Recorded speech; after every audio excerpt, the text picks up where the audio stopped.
Hi everybody, glad you could join us for yet another edition of Roundball Digest. My name is Connie Costanzo, and joining us as always in our WYLN studios, Fran Luminati and the Hazleton area boys basketball coach Bruce Leibman. Coach, we wrap up the regular season. Tough loss at home against a very good Coughlin team. Yeah, it was a tough loss, and I want to congratulate Coach Quinn and his team once again on their championship. It's something I know he worked. It's been a labor of love for him, kind of, as a coach, and worked long and hard for this. And I congratulate him and his team, his fine team.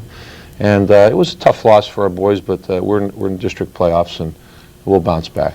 I think that's a great part about that, Coach. You know, normally a tough loss like that, and if it's the last game of the season, you sit back and you probably think, well, could we have done this? Could this have happened? Maybe a call goes this way, that way. But second season starting, we're less, I guess, about a week away. So I think we'll get ourselves restarted again. We have, hopefully more than one game left, but at least one more game.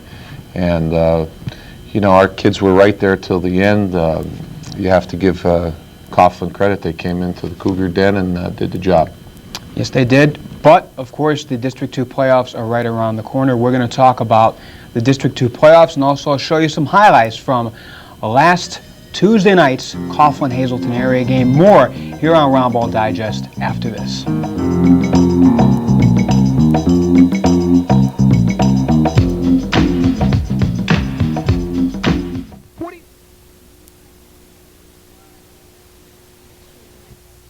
Back here on Roundball Digest, thanks for joining us here on WYLN. Well, Bruce Leib, let me ask you, going into the Coughlin game, your strategy against the Crusaders. Obviously, this is a Coughlin team that historically has some very good scorers.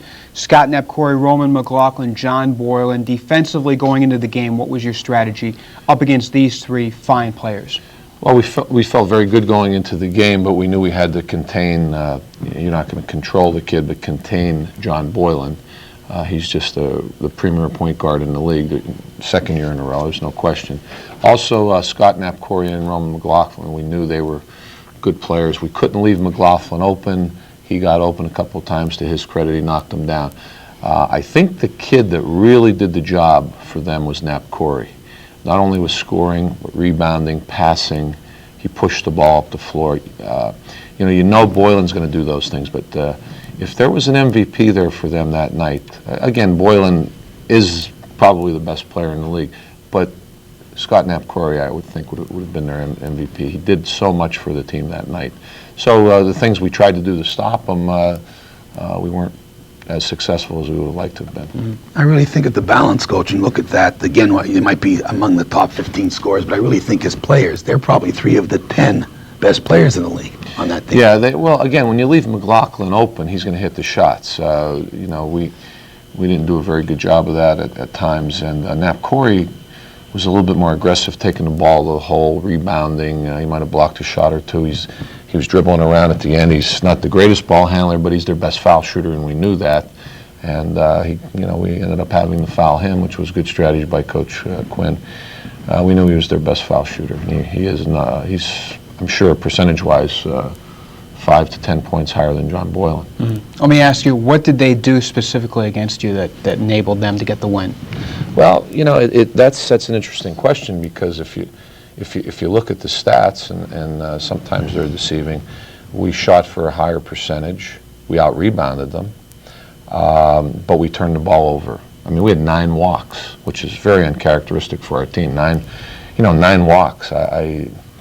I'm still baffled by that, but that really hurt us. It was, if you look at the stats on your screen when you were doing the game at halftime, we were shooting better than them.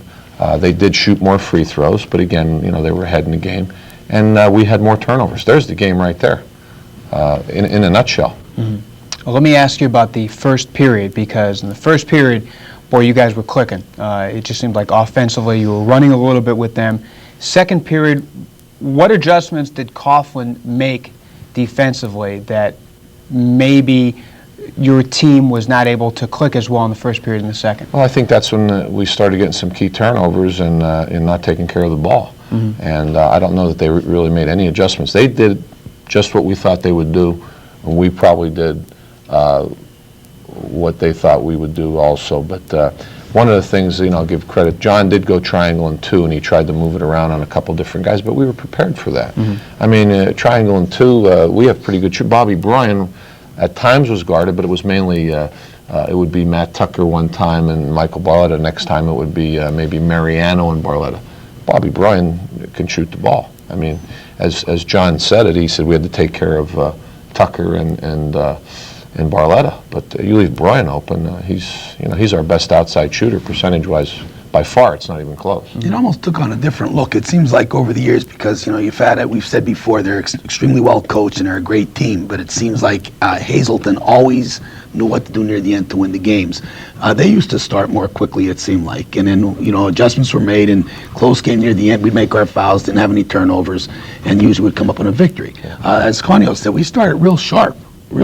Yeah. And as you said, it's not customary that we would turn the ball over. But again, it comes down. I mean, you've been coaching over a quarter of a century, and you realize that when you look at the turnovers, and if these things are going to be the one area that you don't win, there's a possibility you might not win the game. It usually comes down to turnovers and foul shooting, and that's what got us in the end. We had more turnovers, and they had the lead, and we were fouling, and Nap Corey especially was hitting his free throws. Yeah, Nap Corey made the keys. That's exactly right. Because for a period of time there, it looked like the strategy was going to work. They were making the first and missing the second, and I felt that with the way our threes were on, our clicking, and again the way our offense was, that he'd have a shot at coming back. But then he continued to make the second, and I guess 4 consecutive fouls, which made it pretty difficult for the Cougars to come back. And also, Lib, again, with the foul situation, they're shooting more fouls, so that means our key people are fouling. Matt Tucker was in foul trouble the whole night. I mean, they're saying, he has, 4 points, and what happened to Tucker? He had 11 rebounds. He played tough. I mean, he went up for one, the offensive rebound that was a key play in the game where he got called over the top. 6-7, he's up in the air, and he scores there. I mean, that was a key play in the game.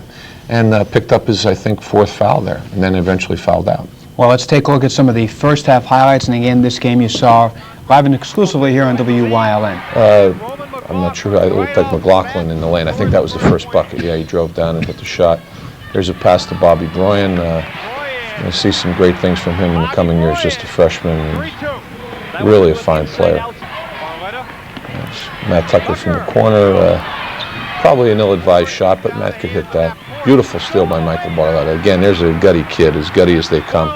Goes right into the clutches of that rebound by Nap Corey, I believe. It was Michael again in the gut on a nice pass from Jonathan Veet. And we have holes in their zone right now, there's no question. There's just another real nice shot off a pass from Nate Mariano by Bobby Bryan. He was prepared to shoot the ball. Some real good hustle here, Coach. Real good hustle by Mariano and Bryan. Michael Barletta taking it to the hole and scoring. So, I mean, we're clicking pretty well. We leave McLaughlin open. You can't do it. He'll drain it. Just a junior, very fine shooter. It's Nathan kicking it to Michael. And right now the game's going real well. John Veet into the lane. Both teams, I think, extremely sharp. Something like 15-14 at the end of the first quarter. Yeah, I think absolutely. And then the game changes. Nathan Mariano takes the ball to the hole. A nice play. Karofsky on a nice pass to Nap Corey. Matt Tucker, a little slow getting out there, but Nap Corey does a nice job to hit the shot. There's a nice pass from Matt to Nate Mariano. Nice pull-up shot. Pass inside, another nice pass. Again, Matt Tucker played a fine game, I thought. There's 2 assists right there for 4 points. Kid was in foul trouble, 11 rebounds. Nate Mariano on a tough move there, but great at the end of the half, I believe. Great rebound by Matt Tucker. And again, a few people had asked me, well, what happened to Tucker? Tucker played fine. He played outstanding. If he would have been on the floor more, he would have scored more.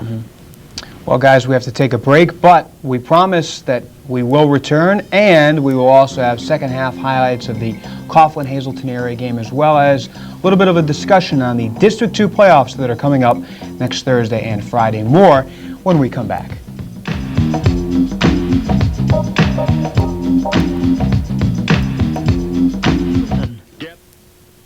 Welcome back to Roundball Digest. Thanks for joining us, everyone. I'm Conio Costanzo. With me, as always, Fran Lobinati and Bruce Leib. Well, Coach, we've taken a look at the first half highlights from the Hazleton area Coughlin game. We're at the intermission.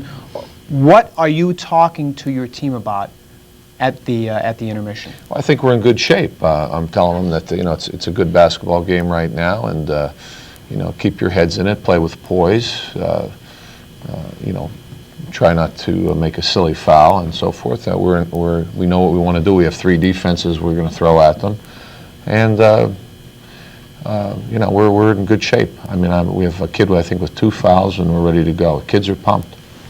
31-25. What was the most important thing you wanted to see out of the third period, specifically the first couple of minutes of that third period? Well, again, I thought that 31 points was a bit too many for them, and they are a scoring team. But Roman McLaughlin again was left wide open, and Nap Corey was in the corner. We got to get out on that, and they hit their shots. I mean, they were open and they hit them. So I believe there was at least 9 points there on open shots, and we can't have that. That's a situation again, though, Coach, where you guys, throughout a lot of games throughout your career where you've been behind a couple of points at halftime, and it's nothing to panic about. And No. I think I would think that showed by your demeanor when you came out for the second half. You felt this is about way you thought the game would be played out up until that point. Definitely, yeah. The demeanor was fine at that point, yeah. Okay. Go ahead. No, I was just going to mention that, again, you said that the triangle and 2, that you probably expected this kind of defense against Well, some... we were going to use it, and I felt, and we did in the first half against them, it's something we work on. Michael Barletta might see a box on 1 or a Matt Tucker. They might collapse on him out of the zone. Usually don't have to play a big man box 1 if you're out of a 2-3 zone. You could just collapse on him. But a guy like Matt Tucker could go outside. So if it's a triangle and 2, it's usually Tucker and Barletta. So it's not something we haven't seen before. It's not something we haven't worked on. Our motto is always don't be surprised, be prepared. And we were prepared for that. We go to a triangle offense, which we call it. And, they were pretty effective with it. They moved it around pretty good. I'm going to throw out your career. You don't normally go too much. It's the match of the straight man. Have you gone to maybe box 1, triangle 2 once in a while? We have, yes. We have in certain situations, especially I remember a game years ago where we did it to Allentown Deriff and played a triangle and 2 almost primarily, but in recent years, no. Haven't used it a lot. Okay, let's take a look at some of the second half highlights from this game played at Hazleton Area High School. Coach? Yeah, opening play again, Boylan right on the baseline. Matthew Tucker and Nathan Mariano get caught up, and he goes right by. He'll exploit you. There's Michael Barletta coming right back at you with another fine baseline move. Ill-advised cross-court pass there, and Boylan will make you pay. He's just real quick in there. That was an incredible shot, I thought. Well, he makes those 90% of the time. Man. He's very good inside. People, I don't think, realize that as much. Here's an inbounds set play to Bobby Bryan, who drains it. Chris Slide now in the game. 2 freshman guards. Pass into Matt Tucker. That's also a set play, and Matt goes up on the baseline and gets the roll. Nice turnout for the game. Yeah, it was a real nice crowd. It was good penetration by Boylan and a real tough shot. Kid's tough. Very tough. And I'm having a little discussion there with one of the officials. Not sure which one it is. Bobby Bryan, there's a nice shot for a freshman off the dribble. Incredible shot. Michael Barletta on the baseline. Really tough shot in traffic. Again, you can't say enough about Michael Barletta. What a battler. Bobby Bryan drives, and we get a charge there. And Bruce Live immediately wants. Chris Slibe in the lane off the dribble, hits a nice shot near the end, and we're calling timeout. I've already congratulated Coach Quinn on his first championship. Mm-hmm. I did want to say I thought that was a real class move of you to go over and shake his hand. You had mentioned first championship for Coughlin in the conference, first time they had won since, what, the 1930s? The 1930s. I thought that was a real class move on your part. Well, it was a sincere thing I did, and I meant it, and that's the way I feel about John. He's a competitor. We always haven't agreed over the years on some things on the court, but we've had some battles, and he's been on the short end many times in close games that could have gone either way, and certainly we've had talent to win those games, but we've also had to have some breaks to win those games. So maybe the breaks went his way on this particular night. And this is the first time the Coughlin's beaten a Hazleton area team since the 94-95 season, game played at Coughlin in the first half of that year, and that was I think it was a triple overtime game. Might have been four. Never down at our place. Yeah. This was their first victory. Right. In fact, this was, I believe, John's first victory against one of our teams at Hazleton High, St. Joe's, or since I've been coaching anyways, or at our Cougar gym. So again, I tip my hat to him and his team. Let's talk a little bit. You had mentioned about Bobby Bryan, who really had a tremendous night, especially shooting, as I like to call them, the three ball. Yeah, for whatever reason, yeah. You don't like that? Well, there's 9 ball in pool, there's 8 ball, but there's whatever. 8 ball. When you're shooting pool. Okay, I've heard of 9 ball, but you've never heard of 8 ball. I haven't heard of 8 ball. Okay. Anyway, back to Bobby. Raised in the ritzy section, were you? Back to All right, Bobby. never heard of 8 ball. Okay. No. Okay, go ahead. Bobby played well, shot the 3 ball outstandingly. Yes, he did. He hit the threes, and again, Conio, the last one where he actually dribbled back and hit it. I thought he and Michael Barletta were just, really having a real fine offensive performance for us. A real good night. Nate Mariano was moving the ball. We were playing pretty well. Again, turnovers, will kill you. As they say in baseball, walks will kill you, and turnovers in basketball, and when it comes down to free throw shooting, we've been shooting pretty well on the line. But, we had the foul. They were ahead. Right, they seemed the last several minutes to do what the Cougar teams normally do. They did force the foul, and you said, and Corey, he converted them when he had to. Yeah. Their ball handling, I thought, in the last 3 or 4 minutes, I didn't think that they might be able to hold the ball against us because, again, over the years, played tough D, and I think we played tough D again the other night. We don't want to jump ahead because I know that you feel a little down with the loss, but I think again there are so many positive signs, and the great thing is you've always rallied your troops, and I think in a week we're going to see the Cougars really come out again and play the way they have all season long. You've had a tremendous year. Yeah, we're 18-6, and we started off 3-4 overall, 0-2 in the league. We were looking at a real good shot of winning 20 games. It may or may not happen now. We're just going to take them one at a time. But we'll come out, and we're not going to hang our heads. There's no question about that. Well, no reason to, because the District 2 playoffs are right around the corner, and we are going to take a look at the 8 teams that will vie for 2 slots in the state playoffs that will come up, obviously, after districts. First off, Coach, a question about the 8 teams you see here. What do you think about the 8 teams there as far as how good these 8 are in comparison to maybe a few years ago? It's a nice, what I like about it, Conio, actually, the district's opened up, and it's a nice array of teams, different teams. I see Delaware Valley there, team we've never played. Williamsport is now in our district, which makes us a stronger district. I just wish maybe we would have 3 representatives going to state rather than 2, but, I guess we need a few more teams there. Honesdale has been there before. Hey, look, nice group, Valley West, who's had some, they lost their last 2, but they're a tough opponent to draw in the first round. For anybody, Scranton's tough. Obviously, Coughlin. I mentioned Abington Heights has gotten better and better. Abington Heights is going to be a tough team to deal with. So we'll see what happens. It's going to be interesting. Williamsport, probably odds-on favorite, but you never know because they won it last year, and they're play the independent schedule and have Gossley back and Carmen and people like this. They're always tough in the playoffs. Right now, we know the one thing we know, and again, officially Monday afternoon, Jim Davis will hand out all the paperwork concerning the boys and girls for District 2.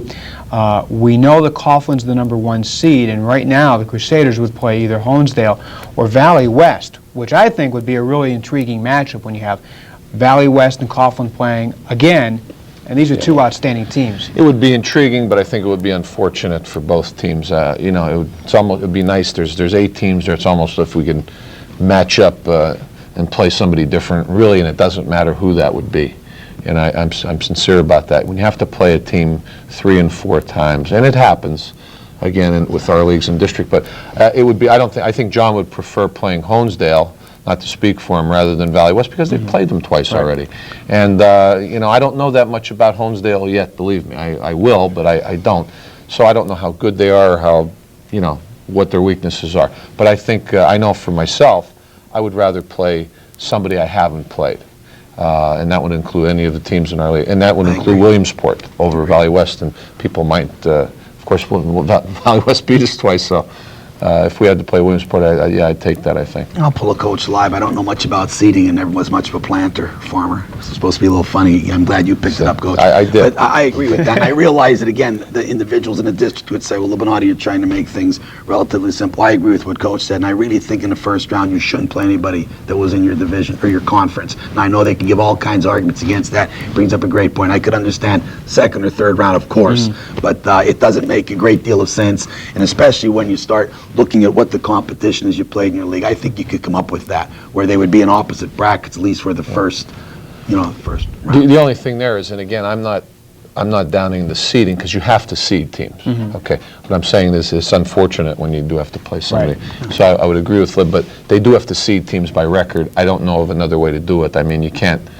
go, play a team 6 and 8 against another team, 7 and 8. Right. As a former coach. You know what I mean? It would be nice if we could set it up that way, but because of the way our districts are set up, you have to go by records in the league, unless you go to a point system, which I don't know.